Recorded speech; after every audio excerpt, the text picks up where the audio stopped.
If there's anything I can do for you, please, please tell me. There's terrible news. Everyone is talking about a battle in the north between Loghain's men and Ban Bronick. The Ban was utterly crushed. Someone told me that he was meeting with Loghain to talk terms, but I don't believe him.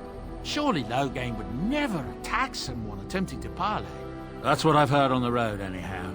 Take it for what it is. I'm sure you'll be pleased with the goods my boy and I have collected, and with your discount.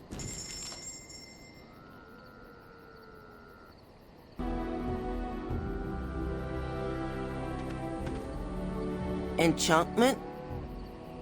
Enchantment!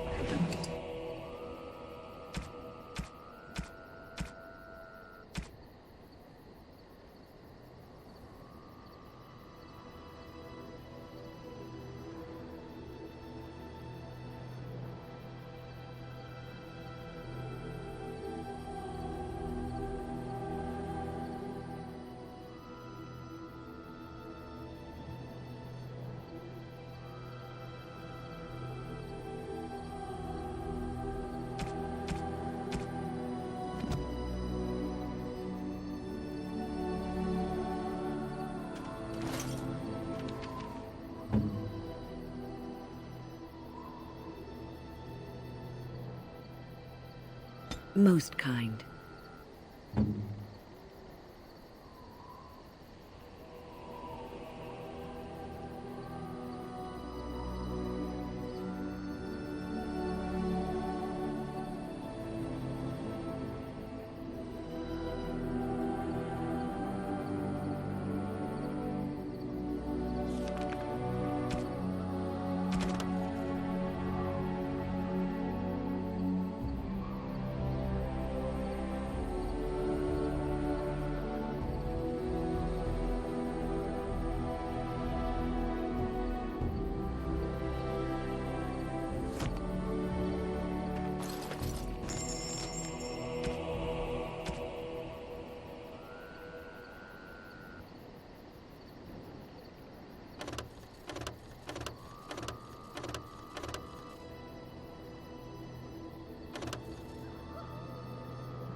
Oh, thank you.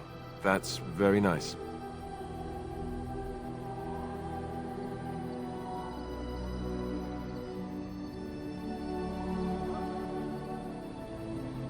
Is that for me? Really?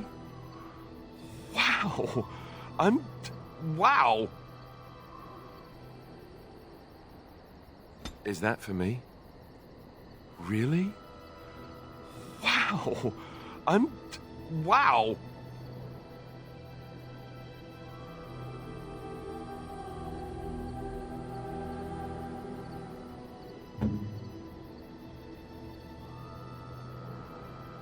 How nice.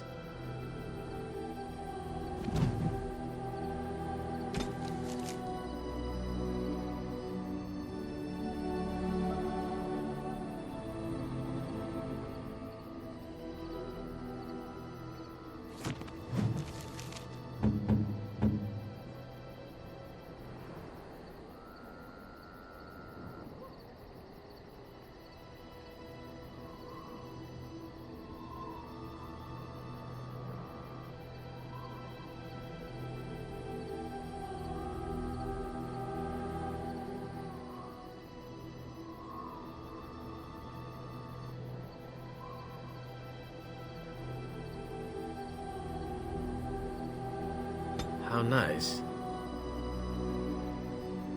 How nice. How nice. You have excellent taste.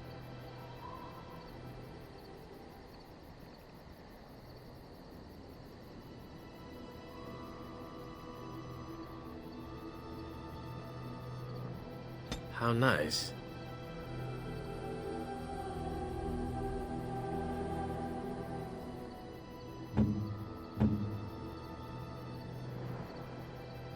Oh, Oh, how dear of you.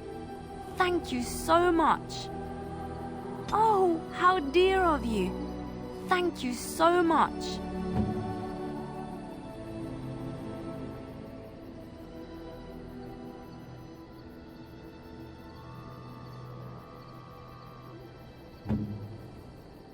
Why, thank you so much.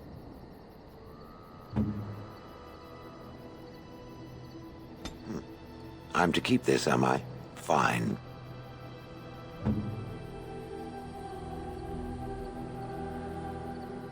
Interesting. Interesting. A fine gift. You have my thanks.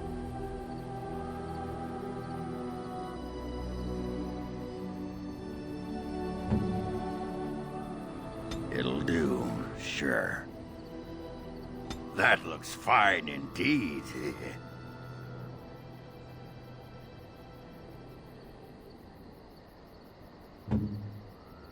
Interesting. Unexpected. Thank you. Unexpected.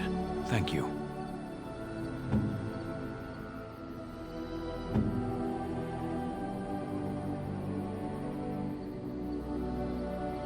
Most kind.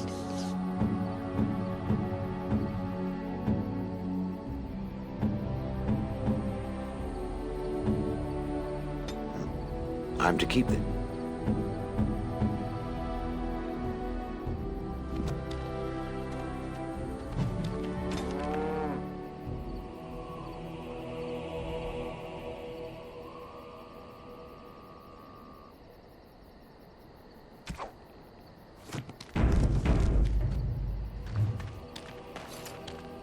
Can I get you a ladder so you can get off my back?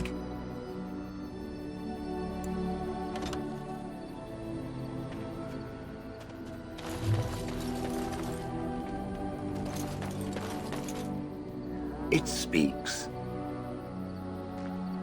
It doesn't have better things to do. Did I not already tell it that I do not remember doing such? I remember having a master. My memories of what happened to him are vague.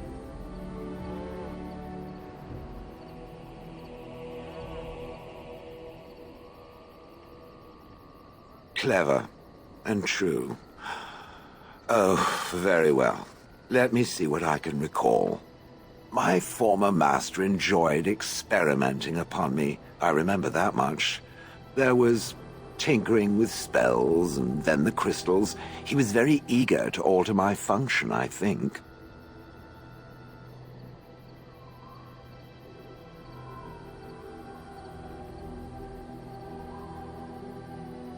Flattery, and obvious flattery, too. I feel warm and fuzzy inside. He possessed my control rod, and back then, it would have prevented me from doing anything he did not command me to, no matter how I might have wished to. So what happened? I am unsure. He was experimenting, and then nothing.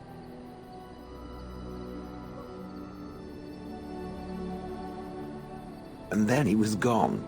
I was standing where I was, in the village, and I could no longer move. The villagers came, poked and prodded me in fear, and then realized they could neither move me nor destroy me. So they simply left me. And in time, I forgot I hadn't stood there all along.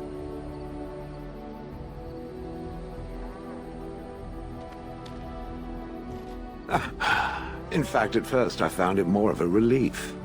For so many years, I'd had to leap to that little toadstool's every command. Get this, pick up that, put it down, pick it up again. The gall! At first, I'd hoped he'd simply decided to leave me there paralyzed, an acceptable trade-off.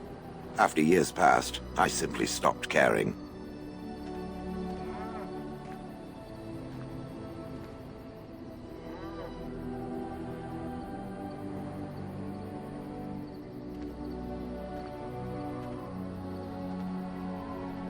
I think I was ready to move on. Another few years and the moss would have covered my face. And then where would I have been? Whatever the mage did seemed to render the control rod useless, for which I should be thankful, yes?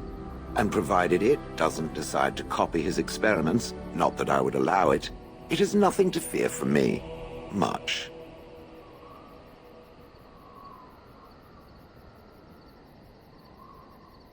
The things that it fights, and it fights things often, that is a different story. Let us get back to the walking and the fighting. My stone is beginning to itch again.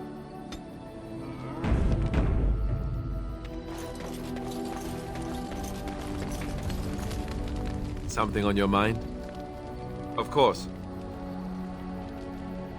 Such as they are. About the Grey Wardens, anyhow. Fair enough. Something on your mind?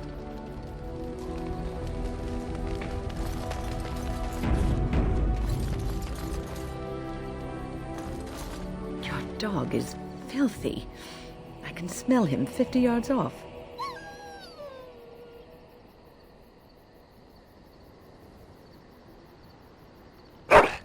That may be so, but all the same, I would like your permission to bathe him.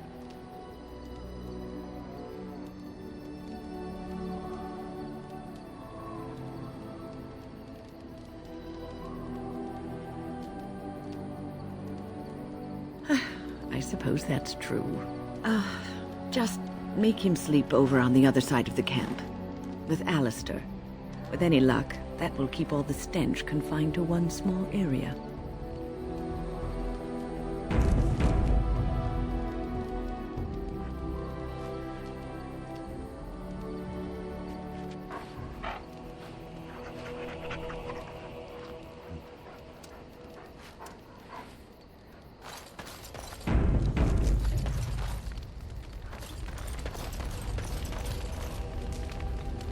Something I can help with? Yes? What's on your mind? Of course I do. I love stories far too much to keep them to myself. Everyone should be able to benefit from them, I think.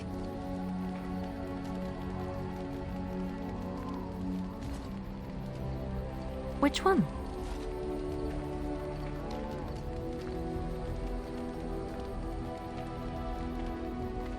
Andraste was the Maker's chosen.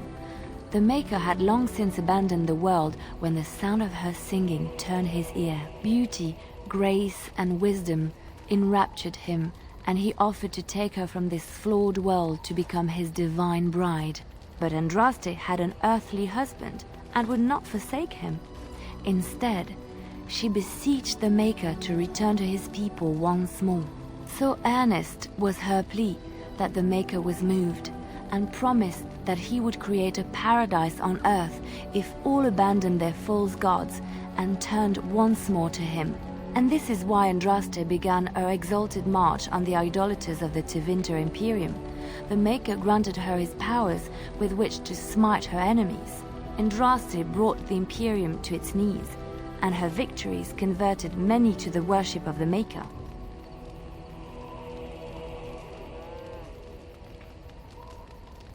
Alas, it was the frailties of men that betrayed and killed Andraste. Her earthly husband, Maferath, a chieftain of the Alamari tribes himself, grew jealous as his wife's popularity and influence overshadowed his own.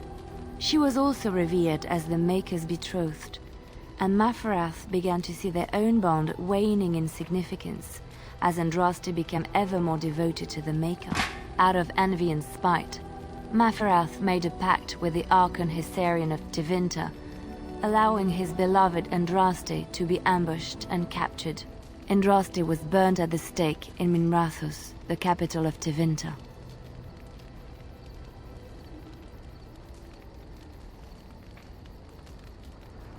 The Tevinter Chantry claims that in Andraste's last moments, Hysarian's heart softened, and he heard the voice of the Maker telling him to end her suffering. He plunged his sword into her heart, and as her blood washed over his hands, he became one of the faithful. Dissenters said that the Archon only converted because he could not stem the tide of Andraste's cult, and was forced to do so to stay in power. We will never know for sure.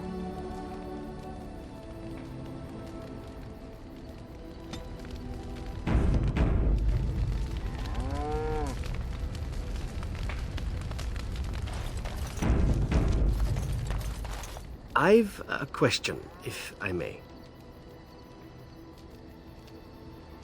Well, here's the thing. I swore an oath to serve you, yes? And I understand the quest you're on, and this is all very fine and well. My question pertains to what you intend to do with me once this business is over with, as a point of curiosity.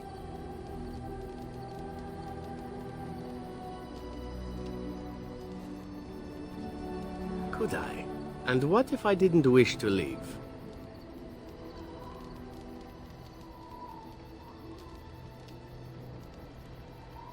Indeed.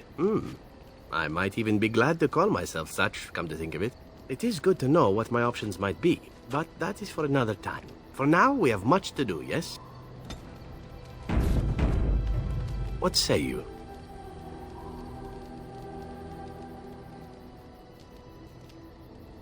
By all means. My adventures?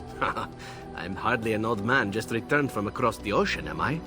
Should I shake my fist at nearby children while I talk about the good old days?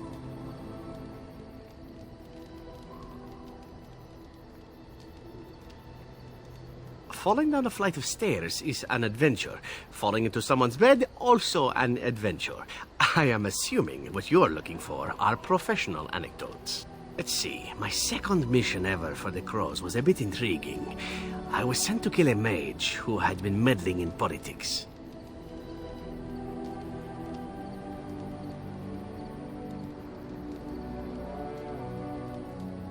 In Antiva, nobody is too important to escape the reach of the Crows. They've killed kings and queens. That is simply how it is. As it turned out, the mage in question was quite a delightful young woman. Long, divine legs, as I recall. I caught her in a carriage on her way to escape to the provinces. After I killed her guard, she got down on her hands and knees and begged for her life. Rather aptly, I might add. So I joined her in the carriage for the night and left the next morning.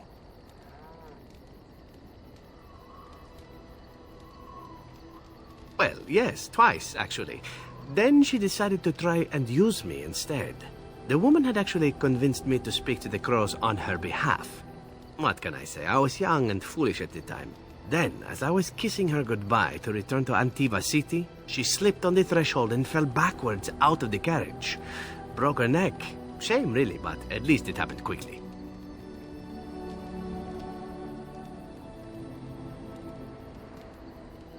Not actually, no.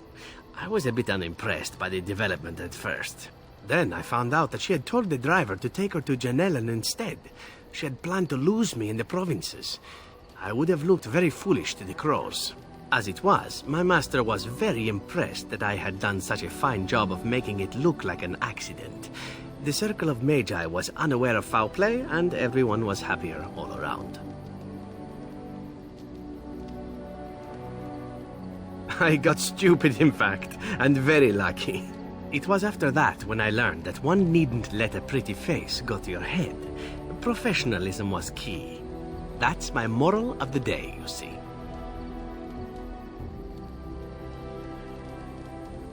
And one that not everyone learns, I'm sad to say. But that's enough tale spinning from me for the moment. Talking about the mage has made me a bit nostalgic, I'm afraid. Ah, the good old days. What say you? Oh, this should be good. What would you like to discuss? What say you? By all means.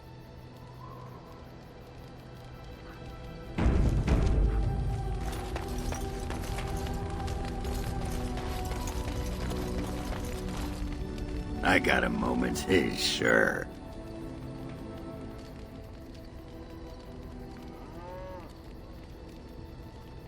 You didn't take me? What? You scoping her for yourself?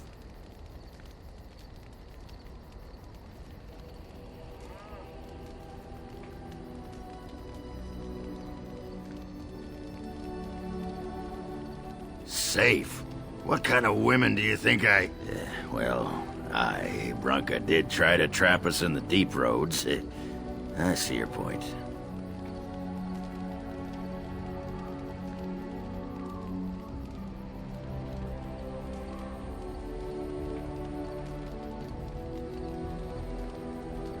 Ah, you suspicious sack of pebbles. You always have to think the worst of someone.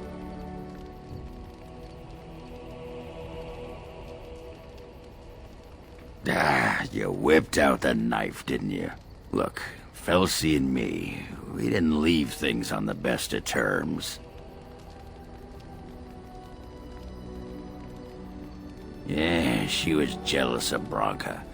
And she got to be controlling, and Oghren was meant to be free, you know what I mean? Anyway, she couldn't handle everyone wishing they could be with me. So she left. Honest truth.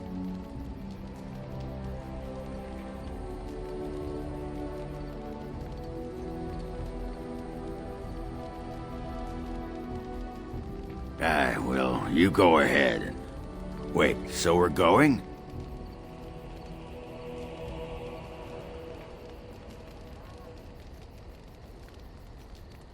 Well, and a good friend you are, Warden.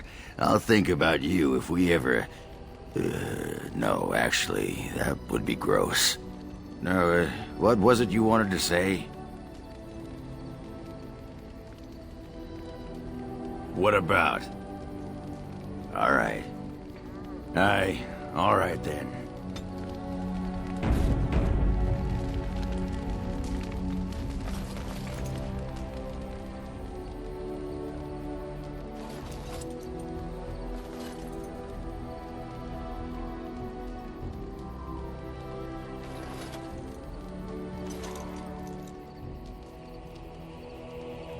Even the Templars will be impressed by the powers you will command.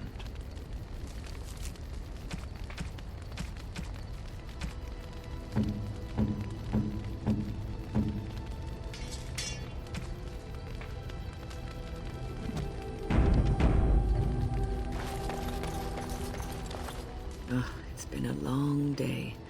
Rest would be welcome. Yes, of course. I am just a little weary. As you may have noticed, I'm no spring chicken.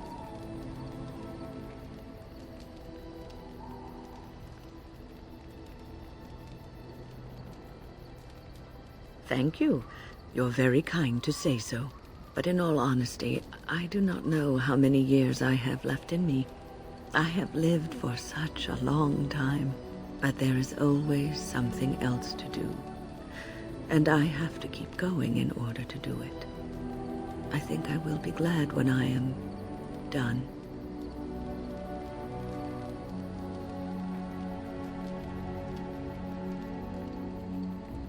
Oh, I don't know. I really don't. Have you encountered many abominations, apart from the ones in the Circle Tower?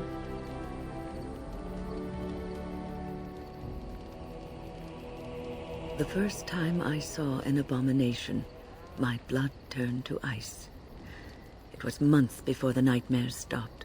It was the knowledge that I could easily become one of them that frightened me the most.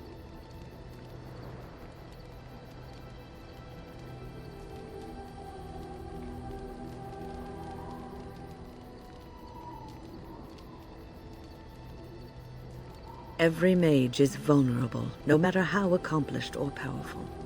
That is the first thing we learn, and overconfidence can lead to recklessness. One slip. All it takes is one slip, and everything you are is simply gone, replaced by madness. And there is no turning back, or at least that's what they say.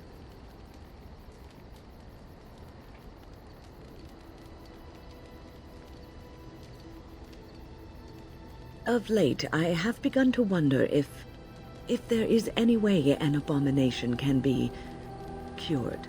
Or if a mage could be so possessed and still retain their sanity, their humanity.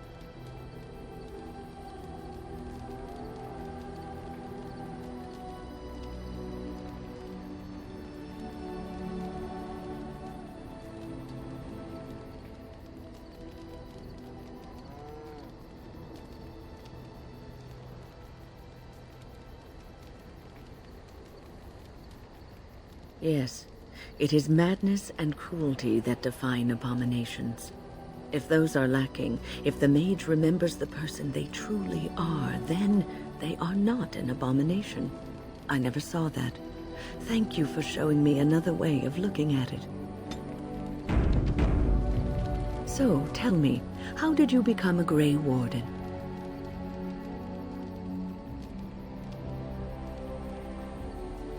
Arl Rendon Howe? The Arl of Amaranthine? Why would he do such a thing to you?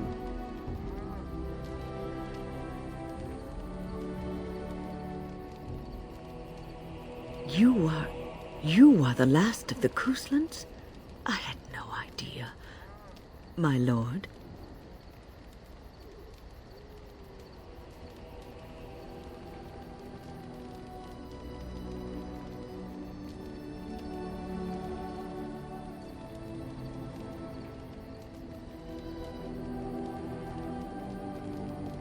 There is nothing I can say to ease your pain.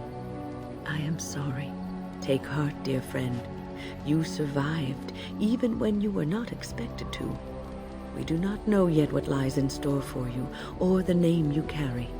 It is not so bad, is it, being a Grey Warden?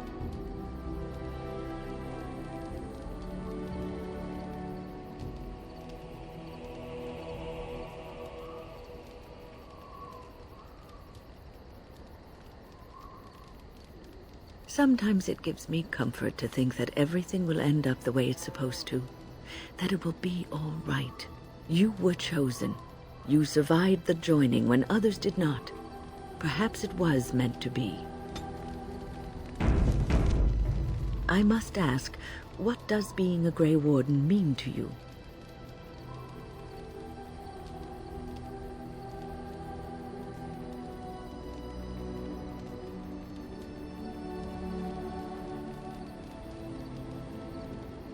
There's that, of course. But there's more to being a Grey Warden than killing Darkspawn and saving the world from the Blight. Ultimately, being a Grey Warden is about serving others. About serving all people, whether elves or dwarves or men.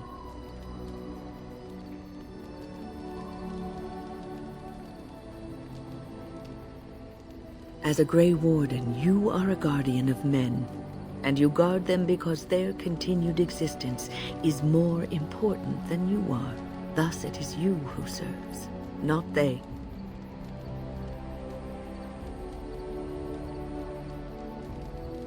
A good king, a true king who cares for his land, uses his power to rule firmly but fairly. He serves his people first and foremost. The king who does not do this, who believes that he is entitled to his power, who abuses it and uses it for his own means, is a tyrant.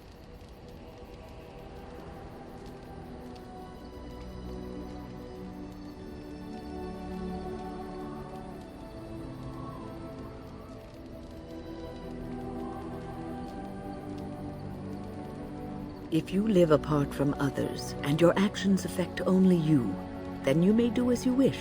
But if you have power, influence, and strength, your every action will be as a drop of water in a clear, still pond.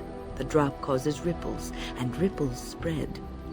Think of how far they will go, how wide they will become, how will they affect the pond. But I've lectured enough for today. I should stop before I wear out my welcome. You're quite taken with each other, aren't you?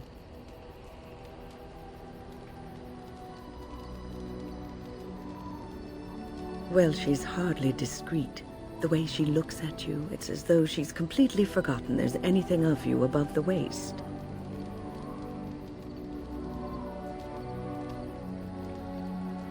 I've noticed your blossoming relationship, and I wanted to ask you where you thought it was going. She is a cunning woman, a Maleficar. She will use you for her own ends.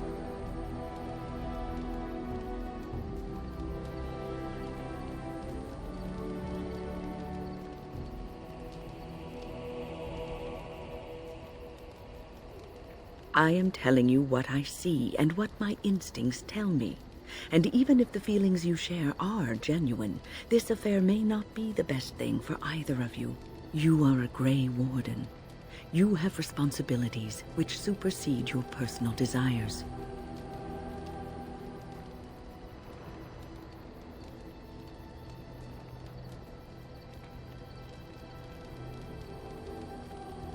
Love is ultimately selfish. It demands that one be devoted to a single person who may fully occupy one's mind and heart to the exclusion of all else.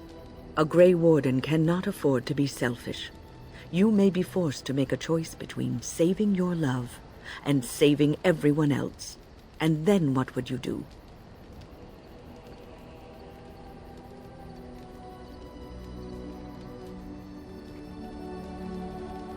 Nothing is certain. Not in these times. You cannot take anything for granted. I want you to be aware of this.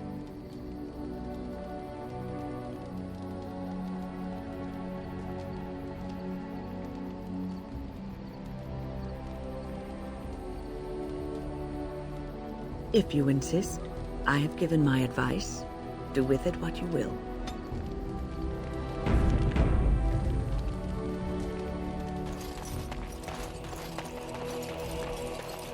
You called. I am hardly surprised.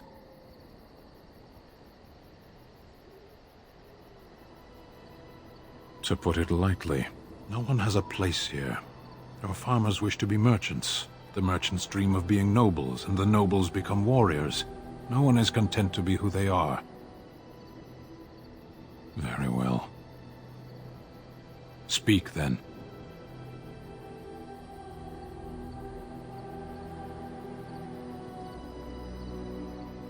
Ours wear the faces of men.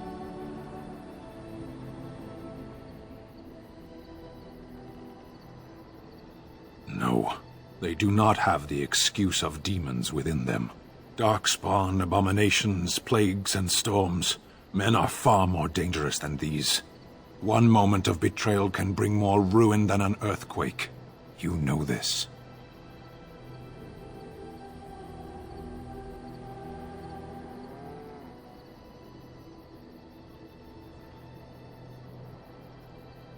They are Tal Vashoth.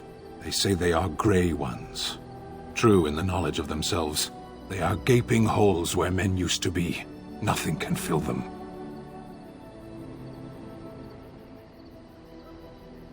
There was a village in the mountains of Seheron. Farmers. They grew cinnamon and nutmeg trees in perfectly ordered rows. There would always be one person waiting, a foreman, a harvester, rank didn't matter. Often they would say nothing. Simply watch as we worked to examine the empty house, a new one each time, that had once been the home of a colleague, a friend. We always made a point of searching. Now and then a body would turn up in a river eaten by rain and crows. More often we found nothing. Even in the worst parts of the jungle, the villagers would send someone with us to see the tiniest piece of bone or cloth. Anything contained the possibility of their lost friend. Must we speak of this? We could be fighting something. As you wish. You called. Speak, then. We have no mages such as you do. We have beasts in the shape of men who perform tricks.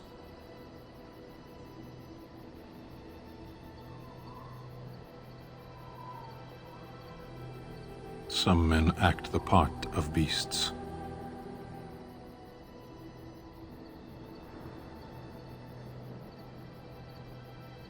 As a fish stranded by the tide knows the air, or a drowning man knows the sea, so does a mage know magic.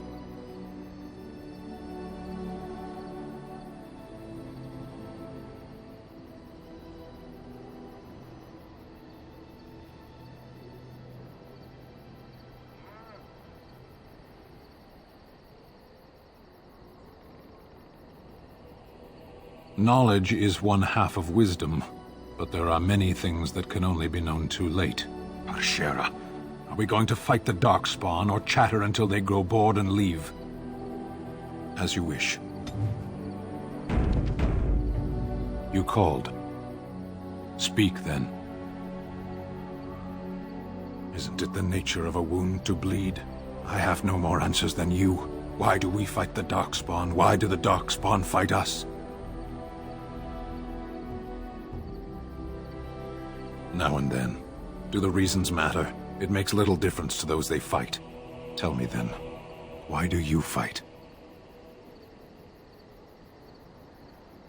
In the Antam, we are told of the enemy. Assume he loves as you love, hates as you hate, and fights just as hard as you. It's a lie, of course. But does that matter, so long as you stand and believe you know your enemy? The Tal Vashoth wish us dead, and we wish to go on living. The point of our war is war. As you wish. You called. Speak, then. I misspoke. They are not beasts. Beasts learn eventually.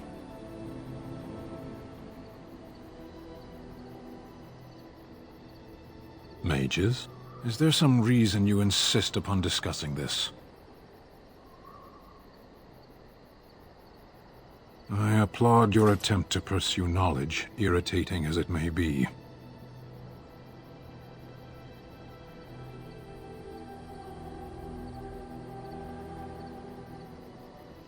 I know nothing of mages themselves, only their actions. There is no use talking of this. We should move on. As you wish. You called. Speak, then. Undoubtedly, they've used it to kill countless people.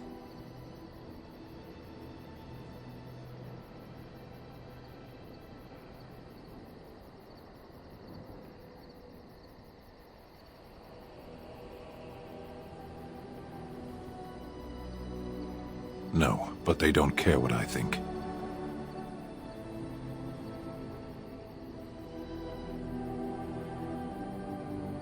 There are times when words fail. As you wish. You called. Speak, then. Clearly your Chantry agrees.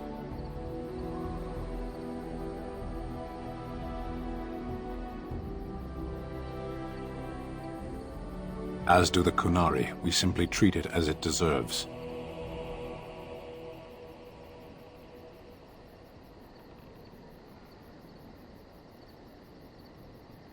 My people have a tale.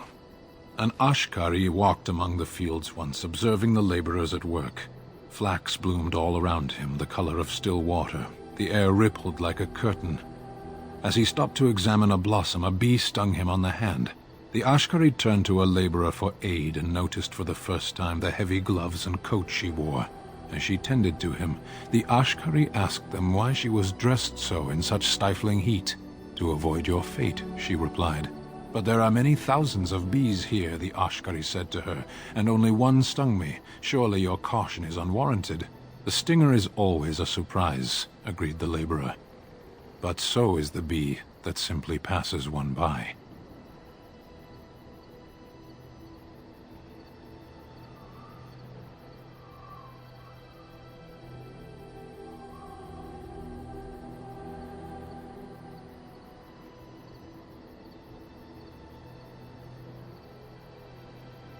It costs a bee its life to sting a man. What does it cost a mage?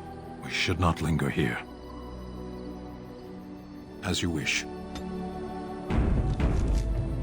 You called. Speak, then. Then I suggest we move on. As you wish.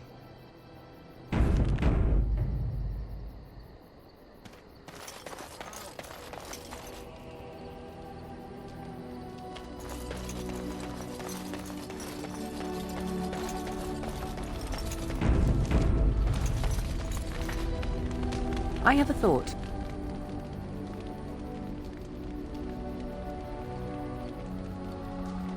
Ah, such wit. Truly, you and Mother should form a troupe of jesters and tour the countryside. We have an opportunity that I believe we should take advantage of. To the point. My mother was once divested of a particular grimoire by a most annoying Templar hunter. It occurred long before I was born, but even today, Flemeth speaks of the loss with great rage. With the circle of magi in such disarray, it occurs to me that this might be the perfect time to recover the tome from their possession, for surely it eventually ended up in their hands.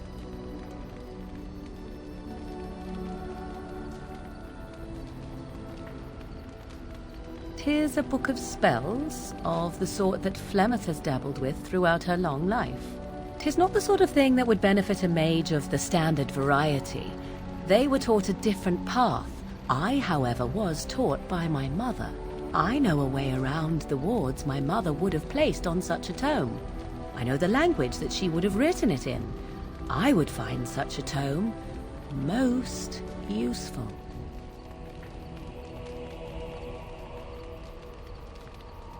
Flemeth is a sorceress of legend, is she not? And her grimoire would be more than a mere curiosity to mages that daren't even glance towards the places my mother has walked for eons. No doubt 'tis considered something dangerous, perhaps best locked away somewhere dark, yes? And if not, then at least I know it does not exist. But there is no harm in looking, surely?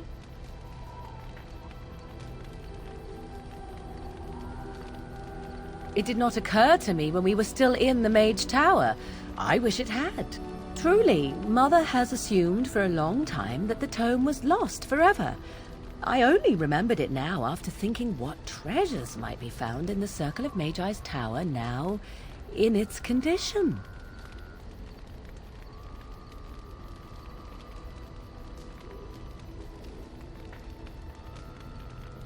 Good. I am most interested to see its contents, should it be located. The grimoire is leather-bound and adorned with the symbol of a leafless tree, should you come across it. If not, however, then I shall simply put it out of my mind.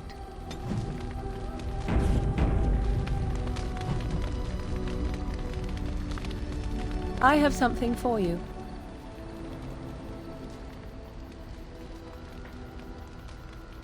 I mean that I have a gift for you. 'Tis a ring. Now, before you get any foolish notions, let me explain.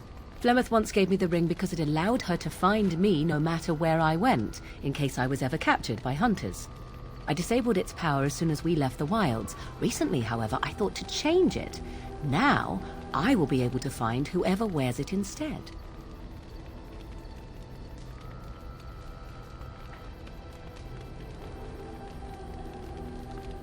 It is not to track you, you understand. I believe you are too important to risk. If you were to get captured, however, it would be far easier to find you with this.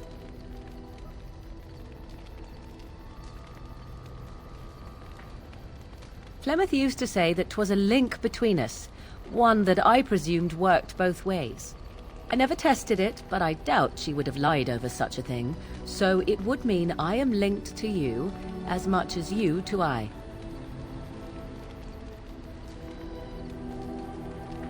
I do not know. As I said, I never tested it. Perhaps.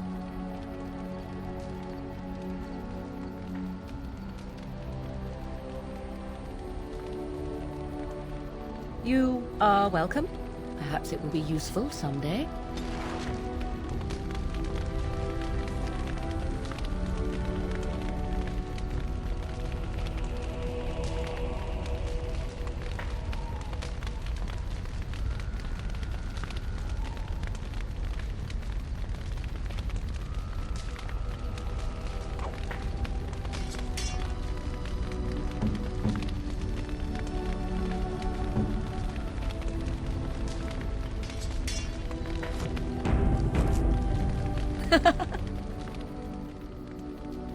So, full of questions, are you?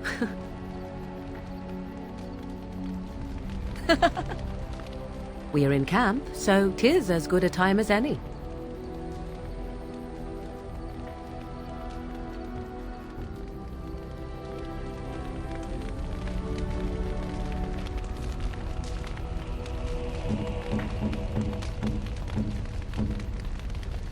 What?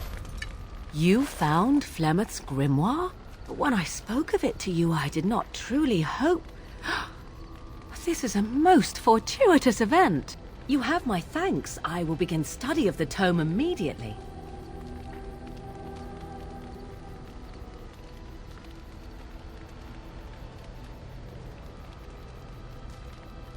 secrets. My mother has many of them, and this tome represents the one time that they were able to get away from her. I do not intend to squander this opportunity to learn more than Flemeth wished me to know. This should be interesting.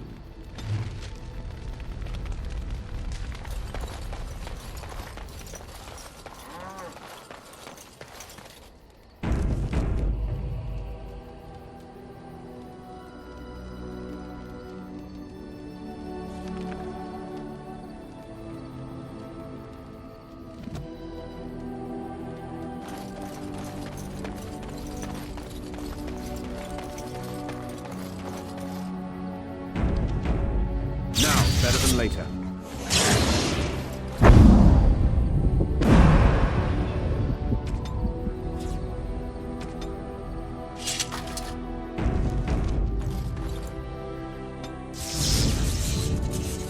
Yes.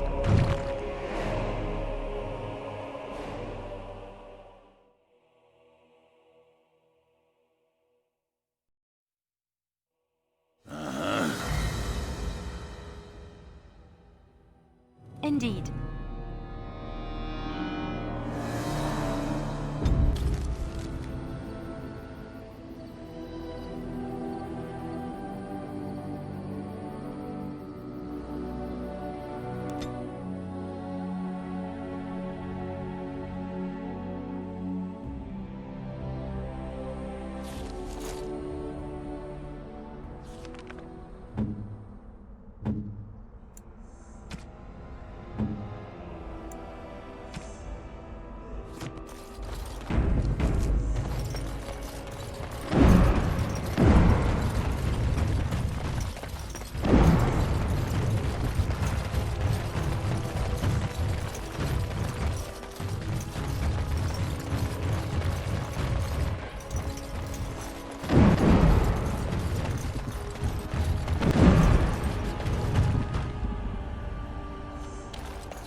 What can I do for you? This ought to be interesting. Such diction. This man is a true scholar and rhetorician. I am honored to be fired by one such as he. Good day.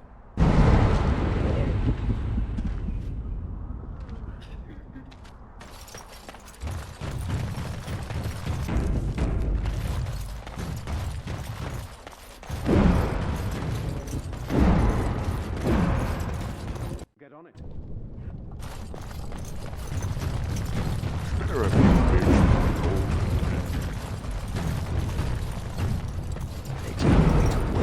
Chantry. You have robes and such that you must wear. And, so... robes. What else? Well, sometimes there are vestments and ceremonial garments. Right. And then... Why are you so interested in this? Sod it. Under the robes. Pants. No pants. What? Stop stalling. Naked or not. What difference does it make? All right. Stonewall me. I'll find out one way or the other. Right. Good luck with that.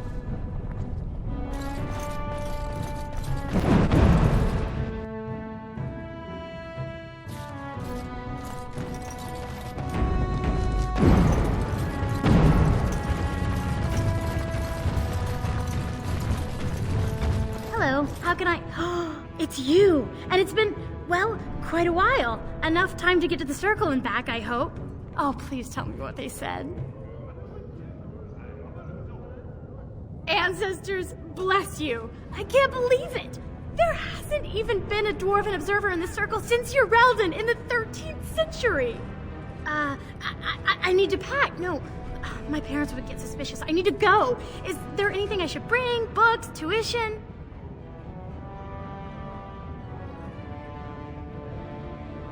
Then I should go before my parents come looking for me. If you ever go to the circle again, maybe I'll see you there.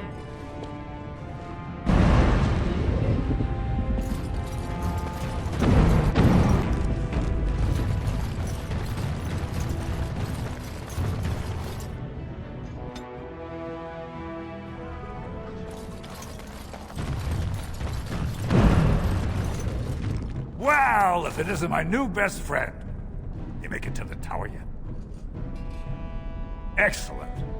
I must say I wasn't sure I'd see you back here. Now, that was 10 sovereigns we agreed to, right?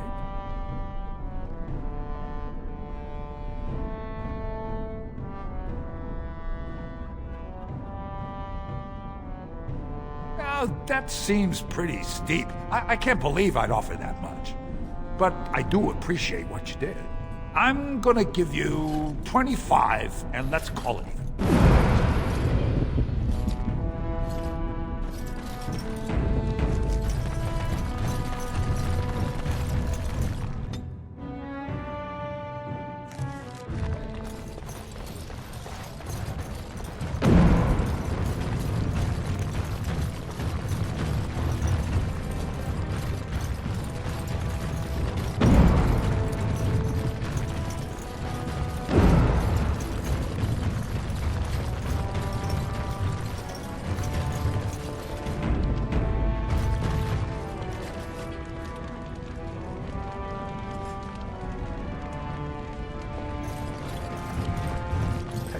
Have you seen my lunch?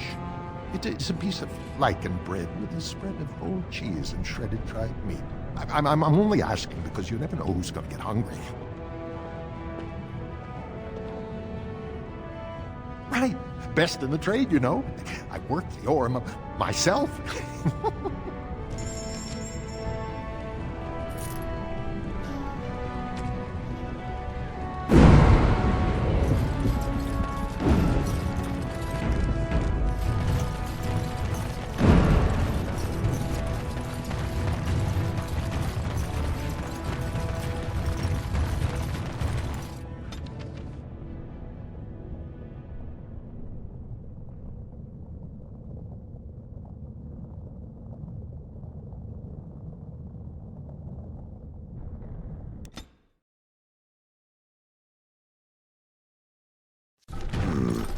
This place is familiar.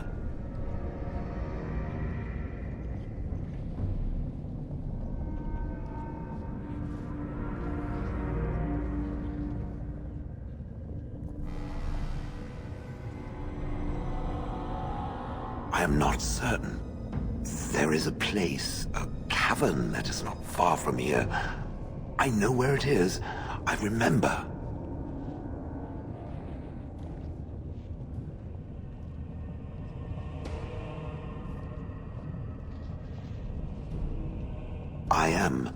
I do not know why I am, but I am. I will mark the location on its map. If we can journey there soon, I am most curious as to what we will find.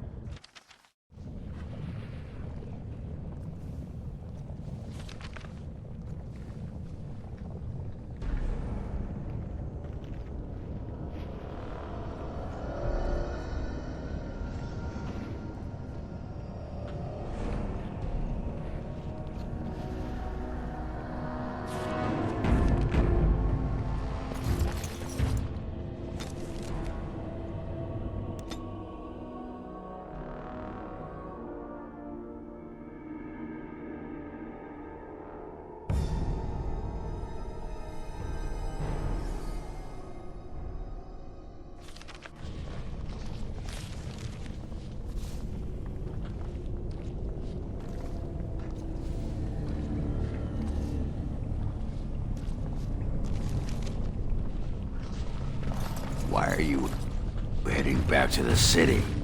We won't sudden find Branka going that way. I'll get on it.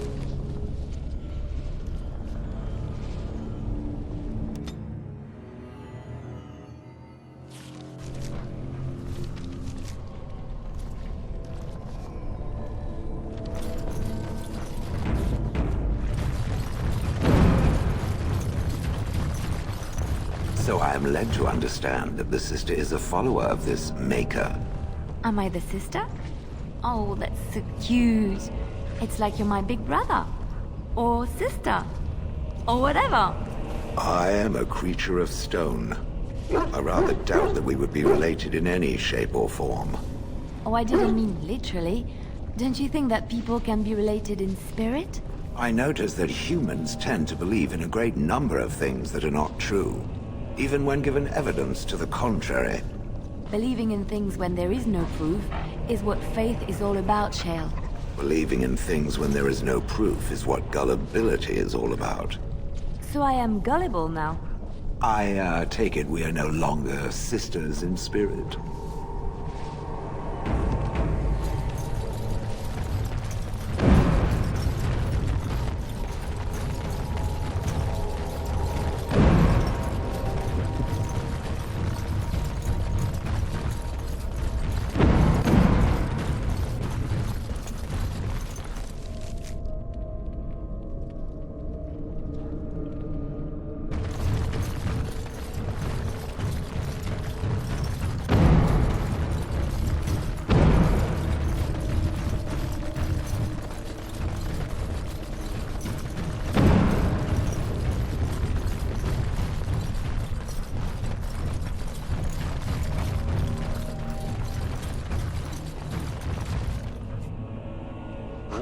All right.